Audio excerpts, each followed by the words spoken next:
Përshëndetje shikues të nderuar të televizionit DTV Media, mirë se vini në Info-D. Rruga e Kosovës drejt integrimit në Bashkimin Evropian është lidhur ngushtë me dialogun me Serbinë, kështu e ka dhënë të paktën një raport që e ka miratuar të mërkurën Parlamenti Evropian pra për zgjerimin në aspektin strategjik të saj. Ndërkohë dialogu tashmë ka mbetur në ngërshme që kemi edhe një situatë krize kemi pasur edhe vitin e kaluar me zgjedhje me një qeveri në detyrë dhe po ashtu tani kemi sërish një krizë për shkak të zgjedhjes së presidentit ku ende nuk është bërë zgjedhja e tij dhe me 4 prill i skadon mandati presidentes aktuale, një lëndë është në gjykatën kushtetuese dhe ka një masë të përkohshme për kuvendin dhe për presidentin që nuk mund të shpall as zgjedhjet, por as kuvendin nuk mund të vazhdoj të punoj deri në një akt gjykim të gjykatës kushtetuese. Se sa është ky realitet, do të thotë edhe se sa është i duhur që të lidhet rruga evropiane e Kosovës përmes dialogut me Serbinë, por edhe tema tjera do të flasim vetëm pas pak me profesorin universitar Mazlum Baraliu. Ndërkohë, së pari ju ftoj që të ndiqni lajmet kryesore të ditës. Parlamenti Evropian të mërkurën ka miratuar një raport lidhur me strategjinë e zgjerimit të Bashkimit Evropian. Eurodeputatet kanë thënë se zgjerimi është një përgjigje strategjike ndaj realitetit gjeopolitik në zhvillim dhe një investim jetik për sigurinë dhe stabilitetin e Bashkimit Evropian. Nënvizon rëndësinë e dialogut Prishtinë-Beograd, i cili është thelbësor që Serbia dhe Kosova të përparojnë në rrugët e tyre drejt Evropës dhe që do të kontribuojnë në stabilitetin dhe prosperitetin rajonal, thuhet në raport. Kryetari i Lidhjes Demokratike të Kosovës, Lumir Abdigjiku, ka bërë thirrje për bashkim të konstitucionalistëve dhe institucionalistëve, mbështetësve të Republikës dhe të gjithë udhëtarëve të rrugës euroatlantike, duke theksuar nevojën për tejkalimin e dallimeve dhe përqendrimin në të ardhmen e vendit. Do të nisë bashkimin e madh politik e qytetar rreth një projekti të përbashkët, një projekti që tejkalon secilin prej nesh, që tejkalon dallimet e vogla, ambicjet e mëdha dhe hidhërimet e së shkuar. Ato në kohë krizash e përballë fateve të mëdha të së ardhmes bëhen krejtësisht e parëndësishme, ka shkruar ai në rrjetin social Facebook. Aleanca për Ardhmërinë e Kosovës vlerëson se dekreti për shpërndarjen e kuvendit pas dështimit të zgjedhjes së presidentit është në përputhje me Kushtetutën. Sipas tyre, partia në pushtet Lëvizja Vetëvendosje duhet të ndalë sulmet dhe presionin ndaj gjykatës kushtetuese. Nga partia e Ramush Haradinajt kërkojnë që e gjithë opozita të bashkohet pa shikuar ideologjinë politike djathtas apo majtas, por të ndërtojnë një platformë të përbashkët në zgjedhjet e ardhshme. Po ne është bukur e qartë, e thjeshtë, nëse ka drejtësi dhe trajtohet aspekti meritor. Atëherë neni 86.2 është i qartë sikur loti, i pastër si loti. Thot 30 ditë para se ti përfundoj presidentës, afati i saj në zyre duhet të ketë zgjedhje. Çfarëdo trajtimi tjetër është rrethanor. Një çështje tjetër shumë problematike për ne, lidhet drejt për drejt me mendësinë e lëvizjes vetëvendosje për të sulmuar institucionet e pavarura. Qysh mund del një përfaqësues i popullit, një parti që ka 50% dhe ta sulmoj institucionin e pavarur, gjykatën kushtetuese, të tentoj të ndikoj politikisht, duke shkuar aq lart, duke thonë se disa ambasador po dojnë me shkatërru gjykatën kushtetuese. Jo bre burç, ata që e kanë ndërtuar, që ata që e kanë ndihmuar, nuk e shkatërroni, e shkatërroni ju që doni të keni ndikim politik. Në gjykatën themelore në Prishtinë ka vazhduar të njëjtën gjykimin ndaj ish kryeshefit të Korporatës Energjetike të Kosovës, Nagib Krasniqi dhe Isuf Zejnës, të akuzuar për dëmtim të buxhetit të shtetit në vlerë rreth 37 milion euro. Në seancën e së njëjtës vazhdoi dhënien e dëshmisë Skender Isufi, i cili tha se kompanisë për riparimin e kalldajes A5 nuk i është lëshuar leja e punës pasi nuk ka plotësuar disa nga dokumentacionet si certifikatat shëndetësore e lista e punëtorëve. Jo, nuk kemi pas asnjë element me thonë me tregu se kemi janë ndaj dikujt. Nuk muj me ditë. Nuk muj me ditë. Ka pasur në lutë, la fondo një fatës të shumë.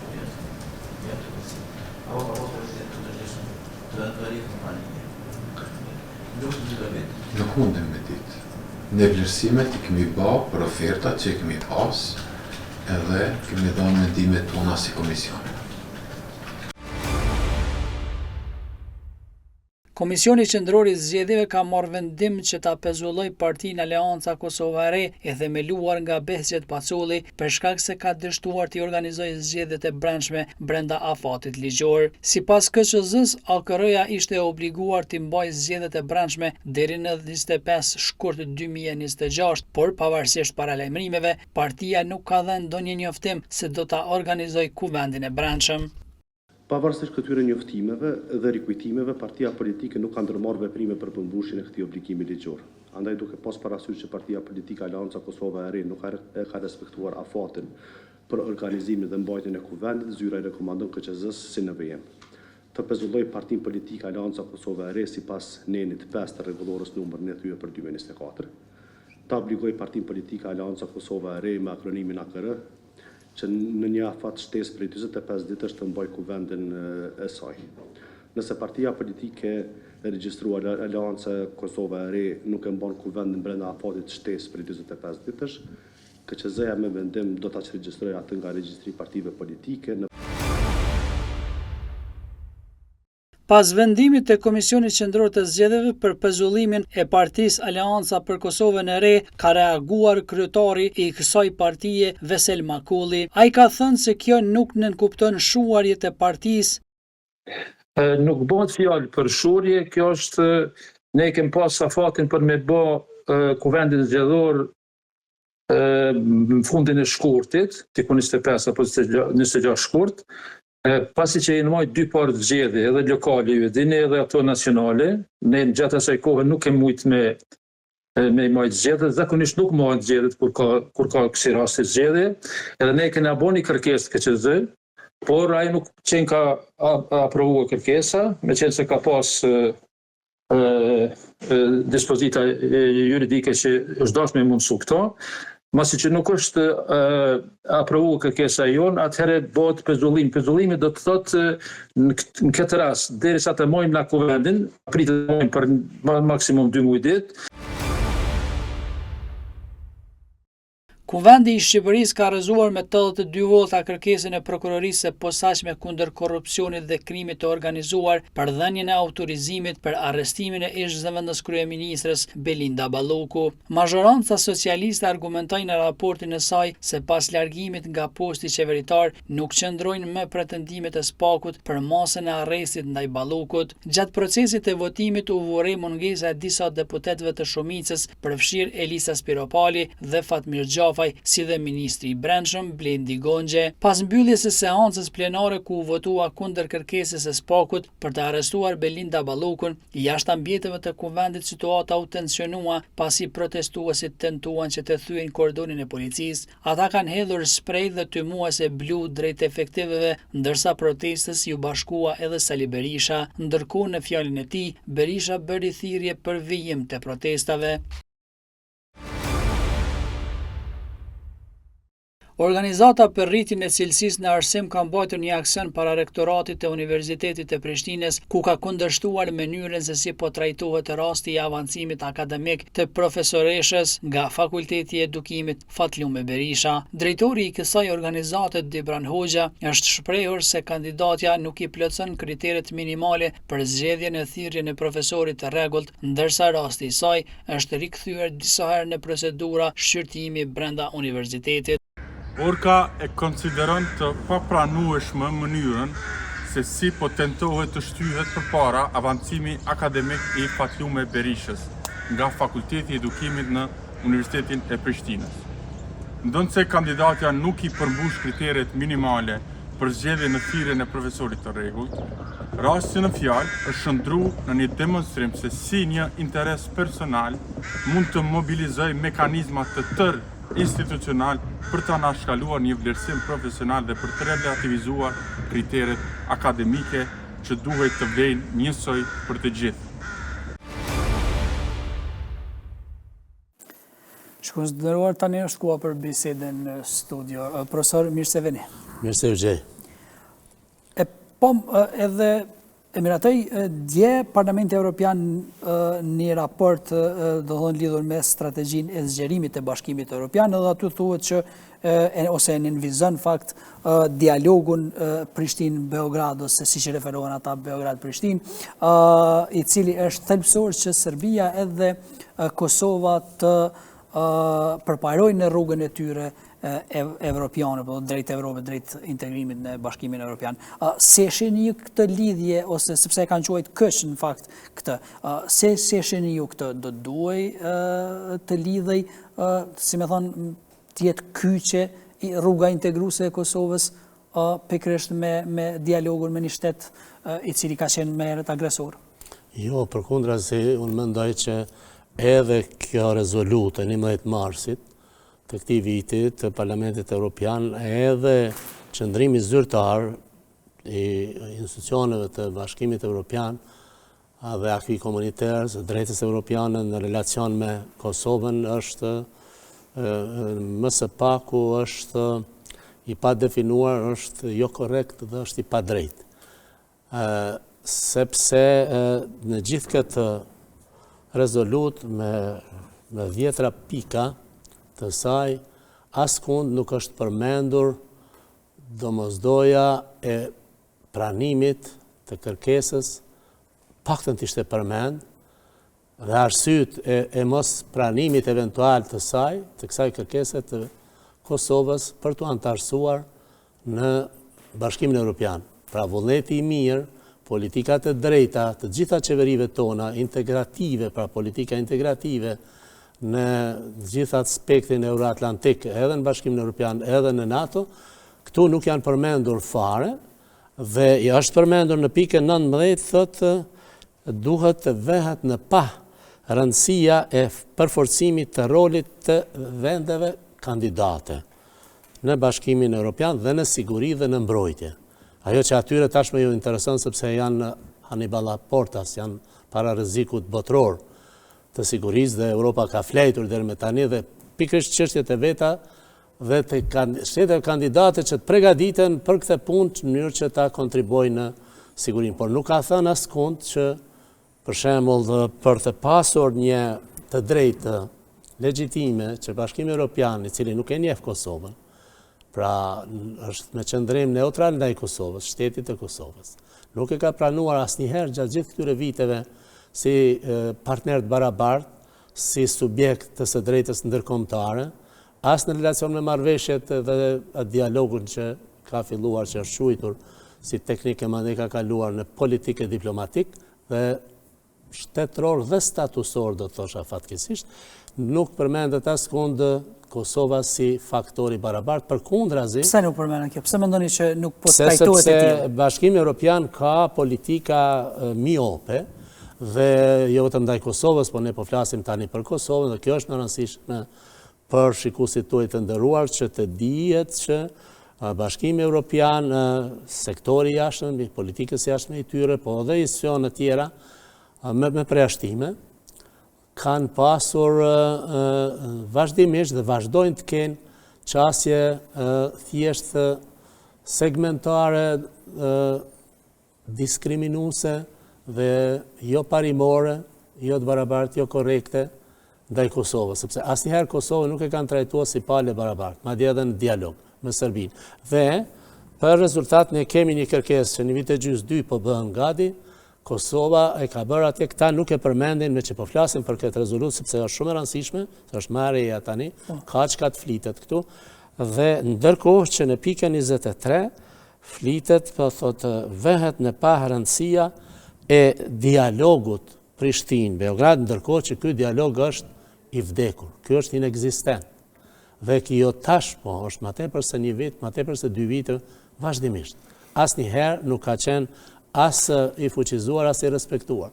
Gjitha ato përpjekjet që Kinsey kanë bërë shpesh herë dhe jo institucionale, kur po flas jo institucionale, po mendoj në iniciativën e planit franko-gjerman, të ashtu quajtur, që mandej rezultoi të jetë me një propozim marrëveshje për njohje, dikush i thoshte de facto, dikush de jure de facto, as de jure as de facto, të një marrëveshje të viteve 70 mes 2 Gjermanive në mes të Kosovës dhe Serbisë, e që pastaj u kurorëzua po kjo marrëveshje me aneksin ashtu quajtur të Ohrit dhe aty ka stagnuar. Për fajin e kujt, prof?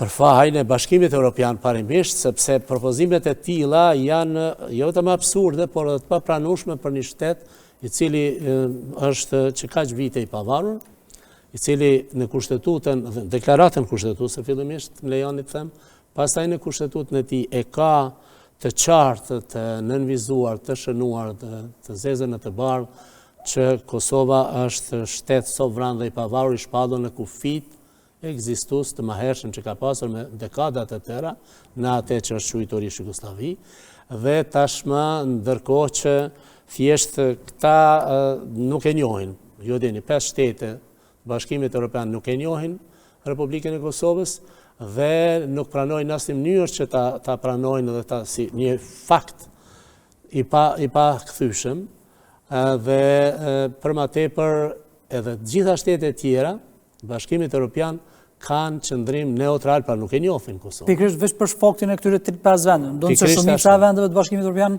edhe ato të fuqishme e kanë njohur Kosovën. E kanë njohur, po tani më edhe ato kthehen dhe i nënshtrohen vullnetit të çuditshëm, jo parimor, jo demokratik, të padrejt historikisht dhe realisht e objektivisht, të këtyre shteteve që kanë hipotekat e tyre, edhe në të kaluarën, edhe ndaj nesh, disa prej tyre e disa hipoteka historike me problemet e tyre të mëshme dhe me komunitetet e tyre, popujt e tyre brenda kufive të tyre shtetëror, siç është Spanja, bie fjalat, mos i përmendi të tjerët, Greqia e kështu me radhë. Prandaj, edhe Çipra edhe Slovakia dhe të tjerat, edhe Rumunia, sepse edhe Rumunia do dojë ta pranonte të ndërtparat shtetin e Kosovës, për shembull. Sepse Rumunia ka Moldavin, Rumunia ka pakicat e veta dhe në shtete tjera, për shembull edhe në Jugosllavi, tani në Serbi e kështu me radhë. Prandaj, sidoqoftë, pra, politikat janë shkaktare të gjithë këtij, të thënë gërçi, të kësaj ngecjeje të dialogut që e ka imponuar në rezolute e Kombeve të Bashkuara për të autorizuar Bashkimin Evropian që ta bëj dialogun teknik në mes 2 shteteve pavarura. Ajo është shndruar, siç thash më parë, në politik diplomatik, është Bashkimi Evropian dhe Serbia. Bashkimi Evropian për arsye se nuk ka qasje parimore korrekte, nuk e njeh shtetin e Kosovës si shtet, nuk e njeh Kosovën si palë të barabartë në aspektin e subjektivitetit ndërkombëtar, pra në një marrëveshje, se këto janë marrëveshje ndërkombëtare mes 2 shteteve, bilaterale ose multilaterale, me Serbinë, ndërkohë që Serbinë e njeh, e pranon, e toleron, e përgdhel,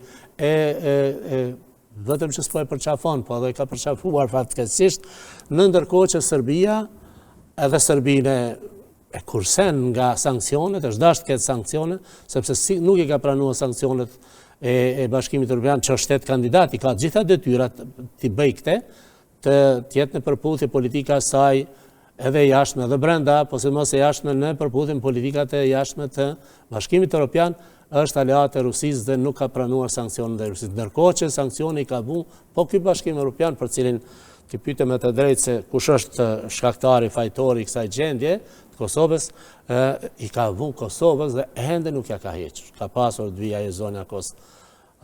Ka pas dhvi sot Sot apo dhe anuloj vizitën, pikërisht për shkakun që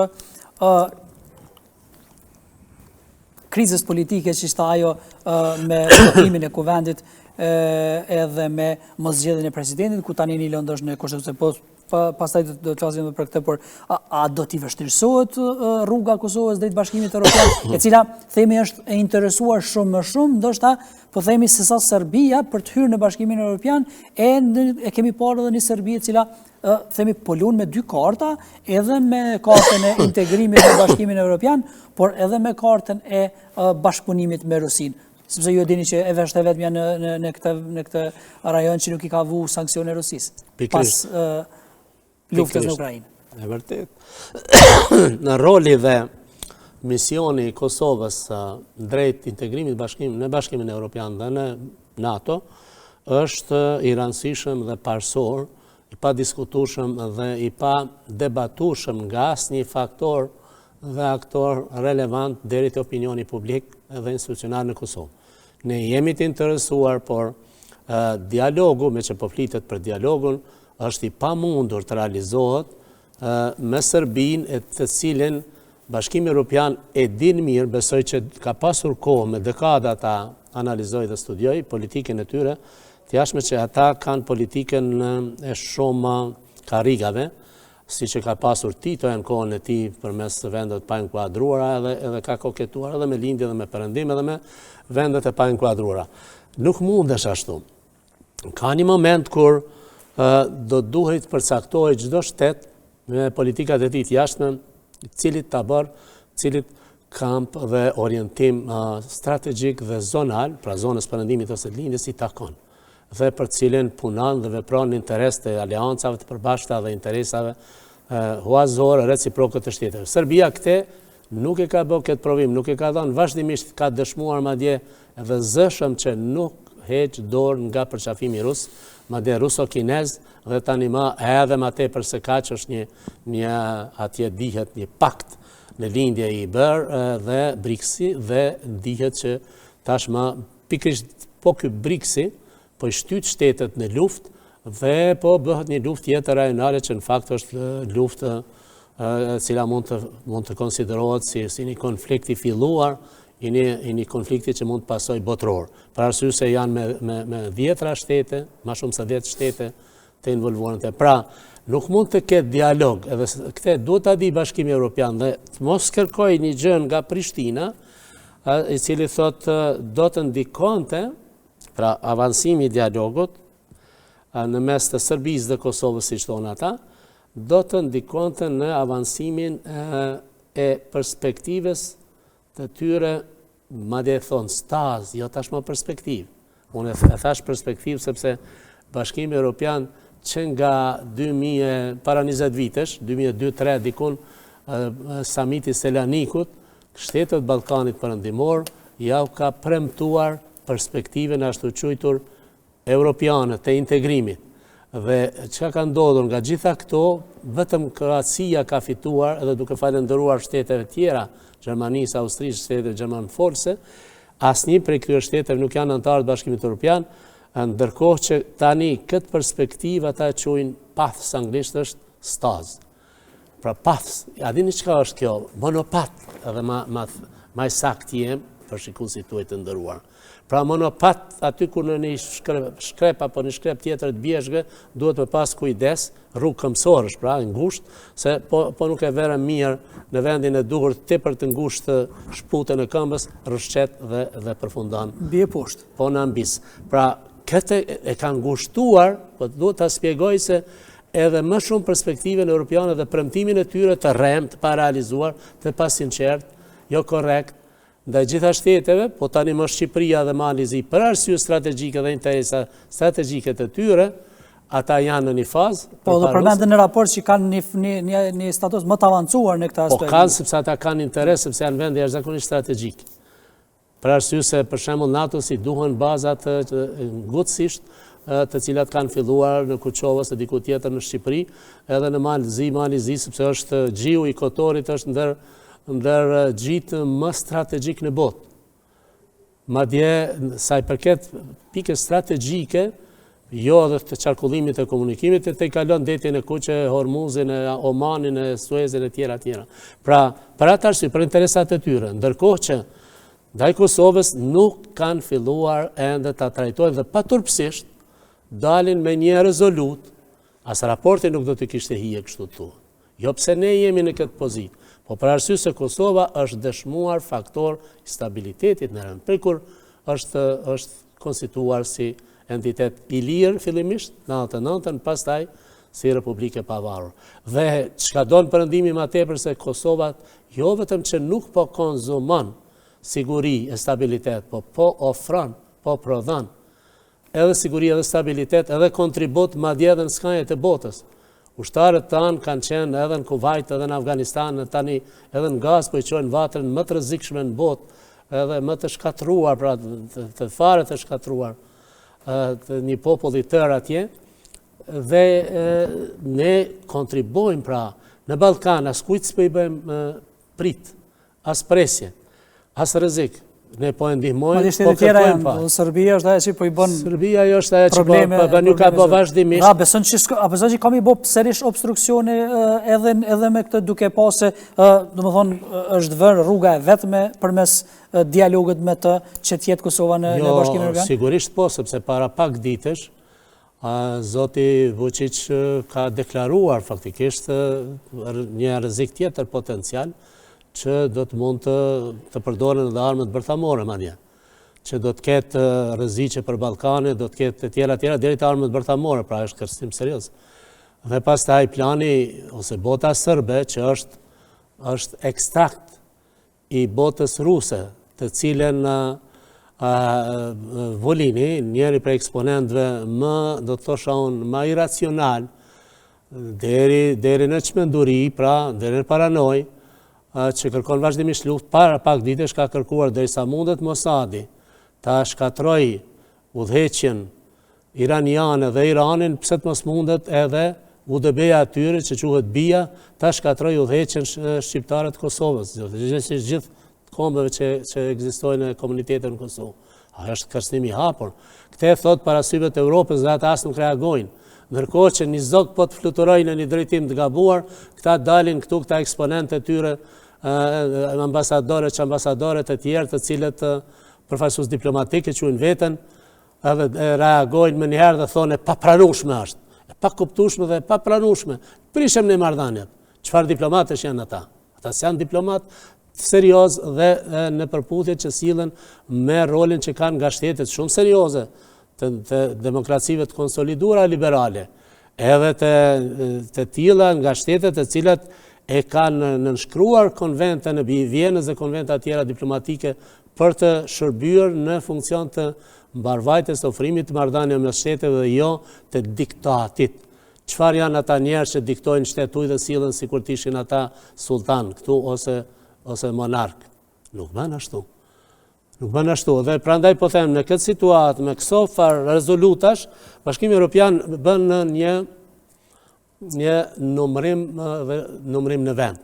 Pra asnjë përparim, vazhdon me një politikë shkurtpamëse, miope, sa i përket politikës së jashtme, duke toleruar Serbinë si një element destabilizues në vazhdimsi dhe kërcënues, jo vetëm ndaj Kosovës, por pavarësisht ndaj Kosovës, haptazi, po edhe ndaj të tjera vende në Ballkan, dhe neglizhon parimin kryesor të barazisë para ligjit dhe të sundimit të ligjit që është proklamuar në të gjitha samitet e Bashkimit Evropian për gjitha vendet anëtare dhe ato që janë kandidate që pretendojnë të bëhen anëtare në rastin e trajtimit, gjithsesi mos trajtimit të një kërkese të Kosovës për të anëtarësuar në Bashkimin Evropian që në vitin 2002. E të mos flasim për bashkim për atë Këshillin e Evropës që pashtu në fazën e parë pati një dakordsi, në fazën e dytë pati blokad, pikrisht duke kushtëzuar një shtet të cilin ata nuk e njohin. Një shtet i pavarur siç është Kosova dhe do të jetë gjithmonë, shpresoj unë, sa të jetë shtet i pavarur dhe sovran, të cilin ata konsiderojnë terra incognita. Pra tokë e askujt, territor, sepse ndryshe nëse nuk e pranon statusin, edhe pse vetë ka njohur, Pra shumica nga këto 27 vende ka njohur, vetëm 5 jo, megjithatë ato sillen në një bashkësi imagjinative, sepse është veç imagjinative tani më nuk është reale, se është para shkatërimit Bashkimi Evropian. Definitivisht nga forcat e brendshme, sa ekstra djathiste dhe ultra djathiste ekstreme, po aq edhe majtiste ekstreme.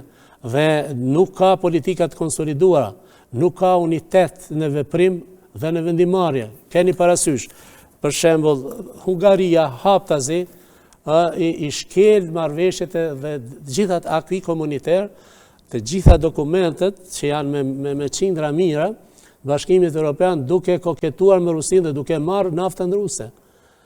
Tjetër gjë kundër tyre është edhe Slovakia, po mas edhe Polonia, edhe Spanja herës, edhe Italia ndonjë shtet tjetër, Franca krejt ndryshe, që secili pra pikë 5 janë. Dhe secila për interesat veta dhe jo për bashkësisë ku janë pikërisht, vend se ta ndërtojnë shtëpinë ashtu quajtur supranacionale, që quhet Bashkimi Evropian, ku të gjithë do duhet tipnin bazë traktateve të tyre dhe akvi komuniter, pra drejta europiane e tyre që quajnë ata akvi komuniter, t'jipnin nga diçka, nga sovraniteti tyre në dobitë sovranitetit përbashkët, në atë bashkësi evropiane që quhet shtëpi supranacionale, bashkim supranacional, ata në fakt po zhvillojnë sovranitetet e tyre se cilin drejtimin e vetë, po të kundërt me atë interesin e përbashkët për çka është themeluar Bashkimi Evropian. Dhe ajo idea është ide sublime, mirë po ata aty kanë dështuar, po dështojnë në mbrojtje, po dështojnë në vendimarrje, po dështojnë në faktorizim, janë defaktorizuar. Bashkimi Evropian jo vetëm që është faktor politik tani më i mjaftuar në botë. Askush të respekton para asgjë. Shihni çka vjen prej atij të thotë ju s'po bëni kur gjë për vete, as për s'mund t'i pranojmë. Për shembull, Trumpi e ndonjë Trump tjetër. Por edhe sa i përket pra vetvetes, brenda vetvetes ata, shteteve të tyre, partive të tyre që i bëjnë sot institucionet, çfarë lëvizje kanë bërë ata prej kur janë formuar institucionet të reja. Pra, ende zonja Kos nuk ka arritur të vinë në Kosovë. Ajo ka mund të vijë, ani që qeveria është, ajo është detyrë. Ne pa qeverinë detyrë s'kemi qenë asnjëherë. Po. Dhe nëse parlamenti është i pezulluar. Qeveri funksionale fuqipilote është vetëm kuvendi tash aktualisht i pezulluar për shkak të vendimit. Po, pikërisht tash qeveria nuk është e përmendur në dekretin e famshëm të zonjës presidente. Pra nuk është. Parlamenti dhe ajo vetë, presidenca janë të pezulluar, nuk mund binë vendime. Edhe mosa është vetëm për kuvendin dhe presidenten. Pikërisht ashtu është, jo për qeverinë. Po ajo nuk erdhi. Pse se erdhi? Po pse? Po dihet pse, sepse po na neglizhojnë, nuk e pranojnë për palët barabartë. Dhe në një vend kur gjithë antarët e një tryeze, antarët e familjes, sepse po pretendojmë të jemi familje europiane, edhe pse jemi në Evropë ne, para tyre madje, nuk pranohen barabartë në një tryez, aty nuk ka perspektiv, as nuk ka korektësi, as nuk ka drejtësi as barazi. Megjithatë, më që e përmendëm prof edhe çështjen e situatës brendshme, kjo situatë a e dëmton pozitën e Kosovës përballë Serbisë edhe në aspektin e dialogut me Serbinë, edhe në çështjet integruese, sepse kur si më themi ke krizat e çdo vjeçme, çdo muajshme themi, edhe nuk mund t'i konsolidosh institucionet, sa është e vështirë me qenë përballë një Serbie që ka synim edhe futjen do më thonë dhonshëm me përmes luftës për ta rikthy. Siç ata pretendojnë. Është e qartë që pengon, por fillimisht ta sqarojmë, faleminderit për këtë pyetje, se opinioni publik nuk e di sa kush e ka të qartë, dikush mund ta ketë, dikush mund mos ta ketë, por qëndrimi im, pikpamja ime shkencore dhe profesionale, e analizuar me dekada, po edhe analizuar dhe e studiuar, e shkruar, e qitur në letër, në për vendet ku duhet, në revista ku duhet, thot që dialogu me Serbinë, thash në fillim, është i përfunduar, është i vdekur, sepse Serbia nuk do në dialog, atë e din mirë Europa, nuk ka dashur, deklaron publikisht çdo minut, parlament, kryetari tyre dhe betimin e ka dhënë, betim, kur ka bë betim, nuk do të lejoj kur që Kosova të pavarësohet, por ashtu si shkruan kushtetutën e tyre, pjesë përbërëse e Republikës tyre do t'jetë e tillë. Pra dialog me Serbinë nuk ka, sepse nuk ka as kurajo, as vullnet, mbi 83% popullsisë janë kundër pavarësisë së Kosovës atje, është e toksikuar, është e helmuar popullsia, opinioni publik, me kaq vite atje, ende ato përpjekjet profashiste e fashiste të regjimeve të mahershme nuk kanë përfunduar. Ata tashmë para pak ditësh dikush prej tyre pranoi që të gjitha luftrat i kanë humbur, megjithatë ata përsëri dojnë luftë. Dhe nëse është kështu, e Kosova ka dhënë çdo gjë. Pas luftës ka humbur territor me Maqedoninë. Pas luftës ka humbur territor me Malin e Zi. Pas luftës ka pranuar planin Ahtisarit që është shumë i dëmshëm, dikush thotë pa atë do të kishte pavarësi. Po do kishte. Se pavarësia moti është konturuar para shumë vitesh, edhe para 10 vite, edhe 20 vite, edhe 15 vite, edhe ma shumë. Edhe pastaj, do të thënë, ka dhënë decentralizimin. Decentralizimi, ju lutem, është faktikisht dhënia mundësive përparësive asimetrikisht. Pra, komuna me shumicë sërbe, formimi komunave që ka rezultu, pra ky decentralizim me formimin e 10 komunave deri me 2000 banor. Po. Komuna fshatare sërbe ka... Në mes të qytetit, si është ai brenda Vitis. Pikrisht ashtu, dhe ka krijuar Lëkur Leopardin e për Kosovë. Ai është faktikisht kvazi shtete, 10 kvazi shtete janë në Kosovë. I 11 është kisha ortodokse sërbe të cilës i është dhënë status i veçantë fatkeqësisht. Gati pa gati ekstraterritorial, ne nuk i dim të gjitha detajet, janë publike ato, nuk janë deklasifikuar ende, por shumë të dhëna flasin, qoftë edhe në mënyrë indirekte, burime të caktuara, serioze, të besueshme, që ne këta udhëheqja jonë jo serioze, ka dhënë edhe mundësinë e ekstraterritorialitetit, pra 11 shtete në një shtet që i ka 10.000 km2 dhe ma pak se kaq tash. Dhe për më keq, tani e keni edhe asociacionin, përveç dialogut, që në dialog po kushti i të gjitha kushtet është kësë asociacioni. Asociacioni dhe dialogu nuk ka, me kënë dialogoj Kosova dhe nuk ka pse të dialogoj, sepse dialogu nënkupton punën e parë, kërkesën e parë nga Bashkimi Evropian, thotë asociacionin, formimin e asociacionit me komuna në shumicë sërbe që nënkupton shtet në shtet, Sërbi në Kosovë. Dhe kjo nënkupton, para mendoni vetëm një parametër, janë 8 fushat të cilat janë të organizuara të tillë që kanë karakteristika shtetërore të organizimit të territorit. Dhe keni parasysh, nuk ka të bëj këtu me asociacion sipas projekt statutit euro-amerikan, që deshen po dojnë me fut në gjykatë kushtetuese, si të hynë aty ai shkon, ata pranojnë më njëherë, sepse s'mund t'i rezistojnë. Aty shkruan që faktikisht, sikurse me gjykatën speciale, që edhe këte e patëm një hap të imponuar dhe të gabuar, edhe aty... E që devijoj rrugës, pastaj sigur edhe këta stacioni që mund të... Jo, devijuar ka qenë me vetë ligjin, sa kushtetuta është ndryshuar për atë gjykatë. Ligji është për gjykatën, e kanë miratu mbite dhe deputet, dhe aty thot qartë azi që, për ata që kuptojnë, që bëhet një surogat, një gjykatë që nuk është as nacionale, së është kosovare, tash doli që së është hiç, as ka qenë kur, po as nuk është evropiane, as është amerikane, po është dikun hapësirë, sikurse këta satelitët që rrezatojnë rrjetet televizive. Edhe, veç ta përfundoj, edhe një gjë që është në atë statut, që është e papranueshme, sikurse gjykata speciale, edhe statuti e eliminon, e zhbën sistemin kushtetues juridik të ne, pra sa ligje kemi, sa gjykata kemi, gjykatën kushtetuese, dhe mundëson që ne sërbët, të cilët jetojnë jo vetëm në ato komunat veriore, 10 komuna në gjithë territorin e Kosovës, kur do që ka një ankesë, mos i ankohen as gjykatës themelore, as gjykatës apelit, as supreme, as kushtetuese, po ti ankohen një arbitrazhi, i cili përbëhet nga 3 njerëz.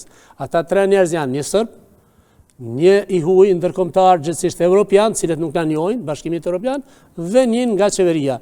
2-1 gjithmonë. Cili fiton? Mi votojnë gjithmonë. Mi votojnë gjithmonë. Pra kështu do ta kemi humbjen e sovranitetit plot dhe futjen e një shteti të huaj në zemrën e shtetit tonë. Kjo është e papranueshme. Sigurisht e kemi shpjeguar shumë herët këtë edhe më parë zoti Barali, por megjithatë këtë krizë që e kemi është pikërisht për shkak të një dekreti që presidentja e mori për ta shpërndar kuvendin, me që deri me 5 mars nuk u zgjodh presidenti, siç thot në kushtetut që 30 ditë para se t'i skadoj mandati i presidentit aktual, do të zgjedhet i riu.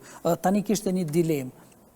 Është edhe opinioni ndar, edhe juristët jenë të ndonë, dikush thotë që duhet të shkojnë në zgjedhje, dikush thotë që ky dekret është në rregull dhe është në mënyrë kushtetuese i marrën.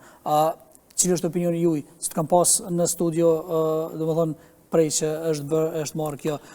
Si e shihni ju këtë dhe a ishte në rregull kjo, a duhet priti dhe çfarë duhet të bënte presidenti në këtë rast? Po, është një çështje që është debatuar shumë fish dhe shumë herë gjatë këtyre ditëve. Edhe unë modestisht, pra, mogesia ime ka pasur dhe ka qartë, ka shpreh vazhdimisht qëndrimin për këtë. Tani me që jemi në një situatë kur një parti, një koalicion qeveritar ka bërë një parashtesë në gjykatës kushtetuese, do të ishte mirë që mos të paragjykojmë askush se çka do të bëjë gjykata kushtetuese, sepse është në ingerencat e saj, në jurisdiksionin e saj të vendos me fuqi plot. Pra ajo se çfarë do të jep rezultati, pastaj do të pasohet nëse e respektojnë partitë politike. E ajo që mund të them unë është që është evidente që kjo çështje ka paraqitur një problem në aspektin e interpretimit edhe për partitë politike, sepse ato kanë qenë kompetente për të vepruar dhe të detyruar bazë kushtetutës. Dhe ajo e para që duhet thënë është që nuk kanë vepruar me kohë, janë vonuar sidomos fituesi, është dashur me kohë të kushtoj rëndësi dhe ta dakordsoj çështjen, sepse e ka ditë që në kuvend dhe në qeveri nuk do të ketë probleme, por në presidencë nuk do të ketë numrat. Po ky fitues nuk ishte në gjendje vitin e kaluar, një vit na humbi ky bashkë me këta të tjerët, hiç më pak përgjegjës të opozitës, që po ama në 2, 3, 4, jo këta janë të parë që duhet të merren me përgjegjësinë e tyre dhe me atë që ju takon. Pra, Cezarit i takon që kanë marrë nga votuesit, edhe tani ne faktikisht nuk kishte mundësi për 3-4 vota me mujtë të tërë ta bënte as atë kryetarin e kuvendit dhe as qeverinë. Kryetarin e kuvendit e bën partitë opozitare dhe ato janë për t'u falendëruar, sepse e bën atëherë duke treguar thjesht leadership dhe përgjegjësi shtetërore, sepse edhe ato janë institucione dhe ato kanë përgjegjësi pse janë opozitë, të formojnë institucionet edhe me kushtetutë edhe me ligje, e bën atë. E bëri PDK-ja me kryetarin, e ata të tjerët pastaj e bën edhe me ata tjerët, me nën kryetari kështu me radhë. Por tani atëherë nuk i pat, tash 15-20 vota i duhen, sepse edhe disa vetë mund të mos e japin, nuk mund t'i ketë, është dashur me kohë, jo në moment fundit, nuk e bëri. Natën e fundit. Po pra, natën e fundit e filloi. Por nuk e bën. E nuk e bëri as opozita.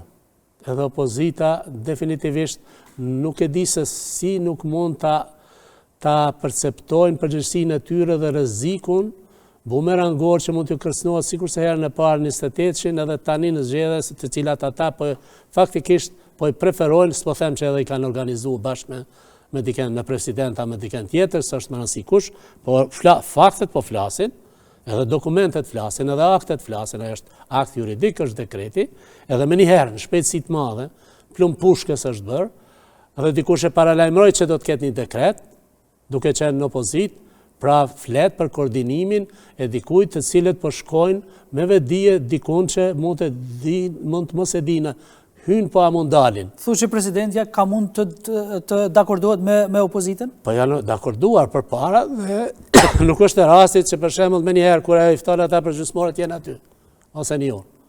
Ata dinë mos përgjigjen. Megjithatë edhe si më thoni, i prishin raportet me Kurtin, se tha nuk më ka thonë që do të kandidoj, edhe nuk e ka kandidu.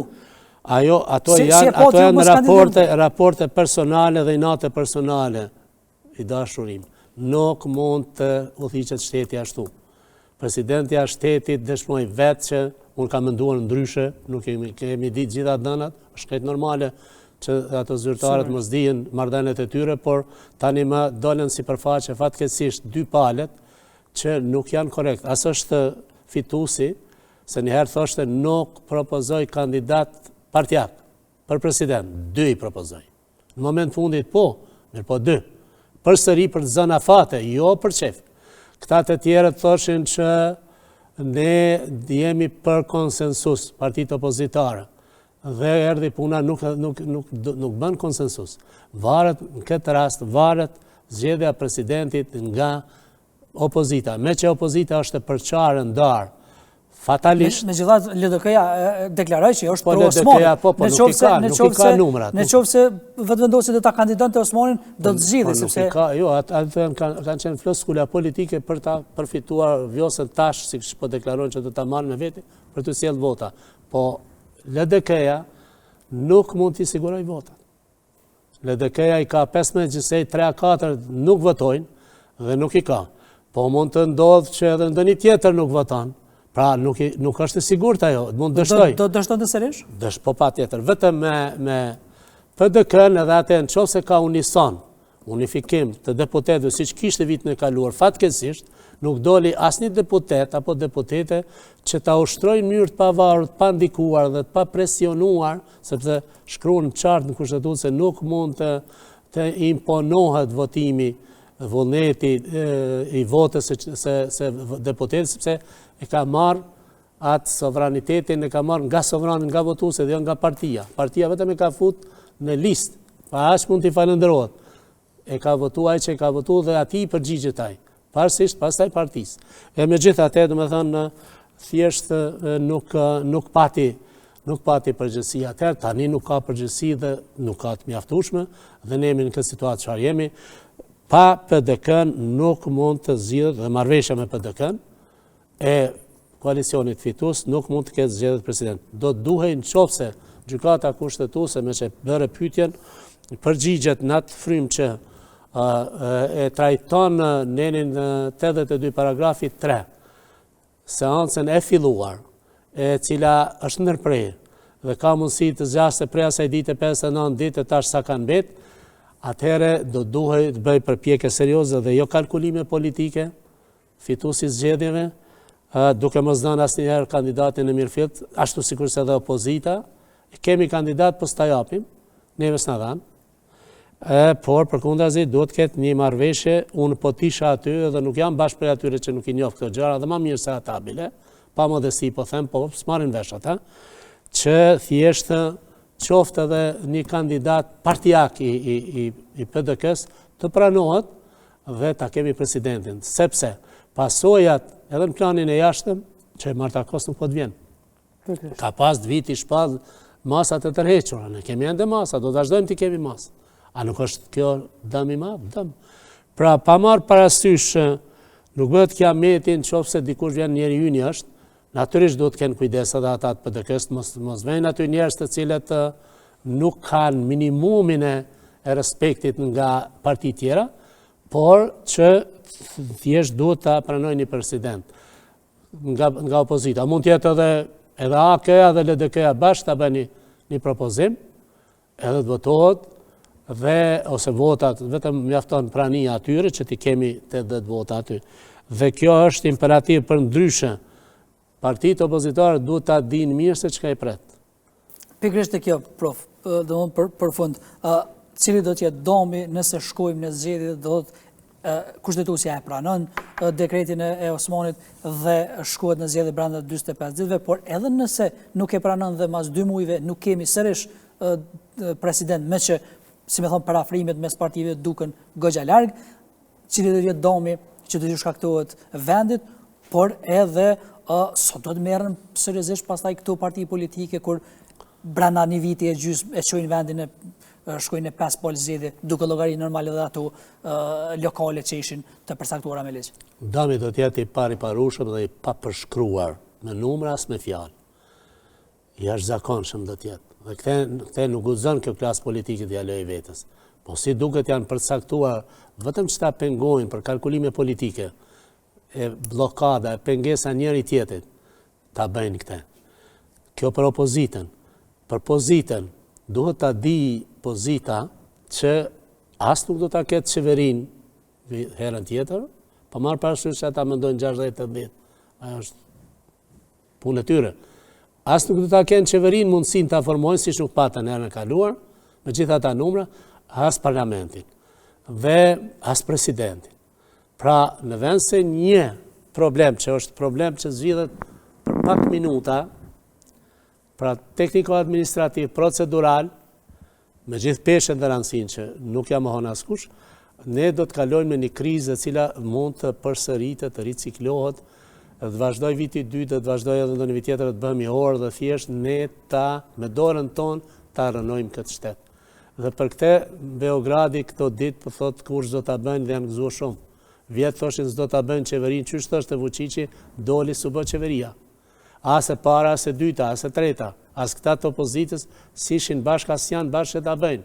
Kjo tregon që ne jemi pikë 5 dhe kjo është për turp. Kjo është për keqardhje, kjo është për vajtim. Dhe këta njerëz nuk po e shohin dhe çudi është me këta votuesit e tyre që aq bestikrisht janë orientuar ndaj tyre pa kauz, pa suksese, pa rezultate, me dështime, me dëme të shumta që po na sjellin po i votojnë. Cilën do palë qoftë. Nuk po flas unë për një parti ose për një vjet as pak, po e them me sinqeritetin më të madh, njëjtë si pozitë si opozitë, për mua janë njëjtë kur punojnë mirë, kur s'punojnë mirë përsëri i godet mallkimi i kritikës, sepse është e turpshme, është e pa imagjinueshme, pa shpjegueshme. Të gjithë bota po tallet me ne, po ne veritet me ne, me këta njerëz. Si është e mundur që për inati të resëm dek djali, po çfarë logjike na qenë ka shekullistë tani, njerëzit që kanë fakultete aty, mastere, po lavdrohen për universitetet tuaja, që s'kan mësuar gjë atje, si duket, fatkeqësisht. Se po të kishin mësuar do ta zbatonin këtu. Dhe dihen parimet e qeverisjes, dihen parimet e leadershipit, janë të shpjeguara.